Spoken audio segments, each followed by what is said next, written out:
In this week's video fishing forecast for New England, we have confirmation of the arrival of snapper blues, as well as a reminder on the new bluefish regulations, bluefin tuna offshore, and striped bass inshore. Let's check it out. The fishing news is sponsored by these fine partners. So this week's video is going to be short and to the point, as I'm actually away on vacation right now, so I shot this week's video a little bit in advance. Now, of course, you can check out all of the fishing reports from New England through Long Island and on into the Mid-Atlantic every week online at thefisherman.com. They're posted every Monday morning.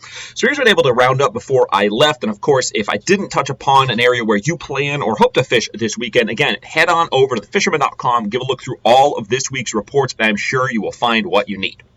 All right, starting off last week, Mike Wade of Watch Hill Outfitters went offshore with Captain Tom Logan of Fish on Charters. They nailed a couple of small bluefin tuna and then set up a shark slick, but didn't have any takers. Next day, Captain Tom was back at it offshore for an overnighter, where this time around his clients bagged 6 nice longfin tuna. And at one point, all 4 rods went off simultaneously, and all 4 tuna were brought successfully to the boat. Then overnight, they caught and released a small blue shark as well as a nice mako. And then once the sun came back up, they started pot hopping, checked around, found some mahi, but they just did not want to feed, but nonetheless a really good offshore trip.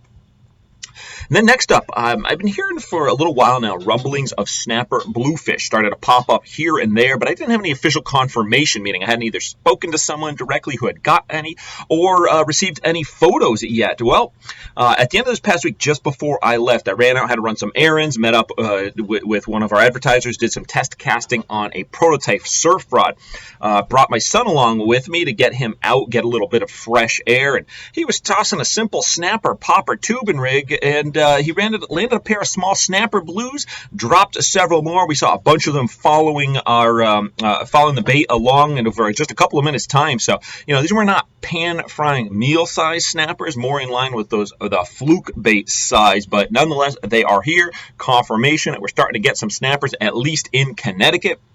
But just keep in mind this year, in regards to those snappers, there are new regulations for 2020 in effect, which change the per-person bag limit, regardless of the size, to 3 fish. This means if you're catching snappers, harbor blues, tailor blues, choppers, whatever size class you refer to them or you are catching, you can only keep 3 per person. Keep that in mind.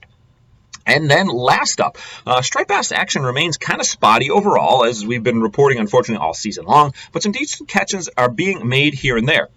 Heard of some big bass off of Montauk. The New York report last week had reference of a 59-inch fish caught out there. Been getting really good word of some fish up around Race Point on the Cape, as well as in Boston Harbor, and of course out at Block Island. Heard from Mike Ryan. He was fishing out at Block last week on a good pile of fish, catching and releasing fish up to 52 inches long. Now keep in mind as well, there are new striped bass regulations in effect, which allow for a single fish to be harvested per person, so it's a 1-fish bag limit. But there's a slot limit in effect. This means fish from 28 to 35. So less than 28 inches got to be released. 35 inches or above got to be released. You can only harvest striped bass if they fall within that 28 to 35 inch range. All right, well, again, that's all I've got for you this week, because, again, I'm shooting this in advance. Of course, if you want to check out exactly what is going on everywhere for the most up-to-date fishing reports, head on over to thefisherman.com. Steigercraft boats, built by people who fish our waters. Serious English choose Steigercraft for their 40 years of boat building experience right here in the Northeast and Mid-Atlantic. Visit steigercraft.com for a dealer near you.